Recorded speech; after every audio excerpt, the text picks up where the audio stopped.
All right, Model Rocks 321 here. Welcome back to the channel. If you're new to the channel, hit the thumbs up button right now for me. Thank you. And subscribe to the channel for more videos. Today I'm going to be talking about the Little Joe 2, but not this version. Not this version. We're going to be talking about this big monster right here. This is the Sheri's Hot Rockets Little Joe 2 kit. Came out in, like, I think it was 2006.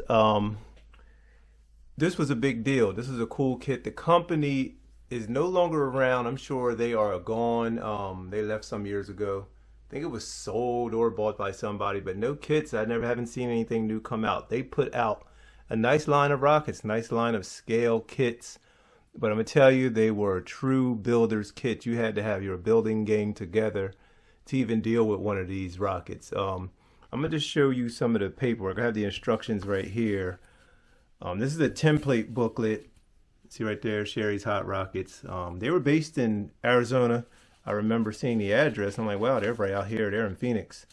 I think it was Phoenix, yeah. So anyway, let's take a look at some of, this was just for the templates because this was a hard kit to build. This was the LES, it's the LES base. So that is this part right here. That was the base right here. You had to cut all styrene for this kit, for the most part, all styrene parts. This rocket is a wood dowel, and this cone on the top, you had to shape that. This is just a wood dowel piece. You had to shape this. So I'm talking grinding and getting this, perfectly symmetrical, this cone part for this rocket. Then you had to build this. You can see a seam line right here. Well, this was just a sheet of, I think, like 1/16 styrene I had to shape and cut. Like I said, this kit was no joke. This was not for the faint of heart. You had to have your building skills together. And you may see it's kind of gunky, kind of like this is built up epoxy because I've had crashes out of this rocket. It was built right, everything was done right, but I had issues with, I went with a bigger parachute, and when the pressure pushed, it just wasn't enough to push this cone off. It would jar it and it would get stuck, turn over and crash. I had a couple crashes before I finally got it to land. That video is around. I'm gonna have to find the footage and put that video up. It was really a spectacular and a great flight. I really liked the way this bird flew. It was a great rocket once it got up, and it flew on G64 White Lightning reload motor. So here's the casing for it. It's a 2940 through 120 casing, 29 millimeter. Great motor, great flights out of this one. It's a big and heavy rocket, but on a G64 it leaped off the pad. This is retired now. Then been through it, a couple fixes, couple rebuilds, then been through its wars. I put it to rest now. But back to the templates. These are stabilizer fins.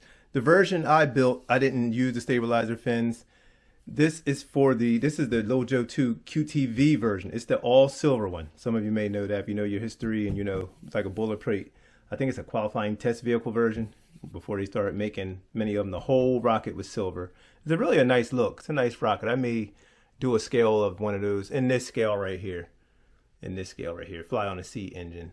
I may do one anyway, but there's a C engine just to show you the size comparison. Like it's dwarfed compared to, when you start, even the rockets, it's a huge rocket. Big rocket. It's like 35 inches tall.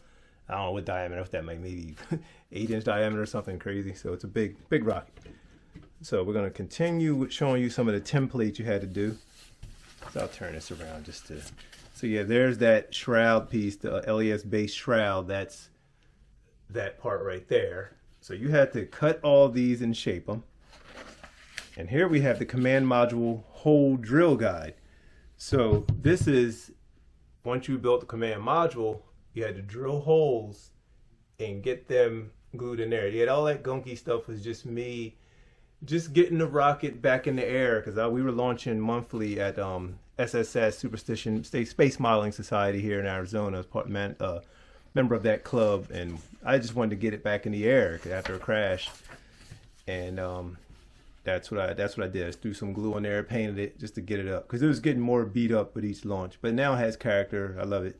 Like I said, Little Joe 2 is my favorite all time. So here we have the command module template, and this had to be cut styrene again, and you had to shape this part. They didn't give you a cone. I had to shape this. That cone had to be made. And this hole, it was a hole there. As you see, there's no hole inside. If you look through past all the gunk, that hole got filled with a small piece of wood dowel about that big, and you had to sand that to shape. So like I said, this kit was no joke. It was the hardest rocket I ever built. I will definitely say that. Hardest rocket I ever built. Every part had to be crafted. And here you have the fin template from styrene. 8 of these you had to cut. It came with all the parts. It was pretty much just a box of styrene and in a U-line tube. This is a U-line tube minus this styrene wrap you had to wrap. No joke. This is, like I said, the hardest kit I ever built. Most people, I've never seen any of these at launches, but I've seen pictures of them. I haven't seen too many at launches. Pretty sure people can execute this, no problem. I mean, it's not hard, but it's just, it has its work. And here we have the launch tower template. This had to be pinned down to cardboard or foam board, and you glue all the pieces. You had to cut all your styrene and glue them all together. I don't like styrene glue. That stuff seems weak to me. I don't know. It just, for this, I just knew I needed something stronger. So that's why I went with the epoxy. It was really nice, the first version. But after a few crashes, I crashed it like maybe 2 times. I think 3rd time or 4th time was the charm when I got it all to go. Parachute came out. You know how rocketry is. It's just the way it goes. It's the way it goes sometimes. But anyway, this is just a template booklet. And then you have the building instructions, here it is right here, 2006. Yeah, 2006, Sheri's Hot Rockets. So, but yeah, man, list of the parts. So here's all your parts here. Additional supplies required: 5-minute epoxy, super glue, white glue, styrene bonding cement with plastic strut, plastic weld. Yeah, all types of sandpapers, your typical stuff, your Bondo spot putty to fill in, testers chrome, testers gray. So yeah, I went with the white and silver version.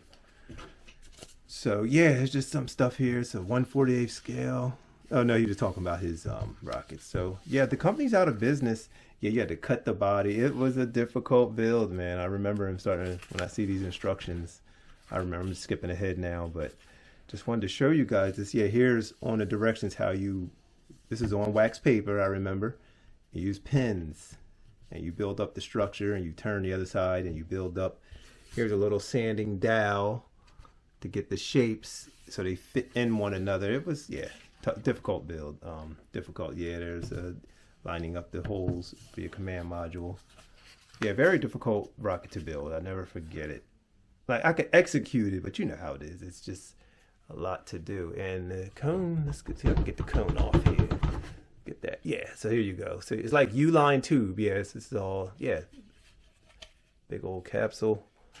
But yeah, and here's that parachute inside. Yeah, I think I went with a big chute, a big single chute. I think they called for 2, maybe, I don't know. But I went with this big nylon chute. Look down in there. Yeah, I got the harness. Oh yeah, everything's in here. Yeah, so I was using Kevlar, running Kevlar at the time. But yeah, just a great beast. Great flyer, like I said, 29mm G64W. I float on G64. Nice motor for this. I can see a crack in the little shroud right there. Yeah, it's just a beast of a rocket, man. It was a fun flyer. I had fun flying. One story at a launch. It was a big launch out in Goodyear, Arizona, where our club was. This rocket turned over once and came down and hit a guy's truck. Yes, it hit a guy's truck. I know we're all insurance when you're a NAR member. If you're not a member of NAR, become a member. So you're insured for any kind of damage and stuff like that. Anyway, the guy hit his truck. His truck was already kind of beat up, but I told him, I was like, hey, we had the RSO there, and the president of the club came over, and we all talked with the guy. He was fine. He said, no, man, don't worry about it. I know he was parked on the flight line. He had no issue. He's like, he was cool. He didn't want to take out, like, we can do a claim, you'll probably get some compensation for the damage or whatever. But it did hit the front fender of his truck, and it dented it, man. This rocket turned over, came down, and it dented his truck. It crushed all of this. This was totally destroyed. So I rebuilt that part, actually. But yeah, man, it kind of it destroyed his, well, it didn't destroy, it just crushed the rocket and dented his truck.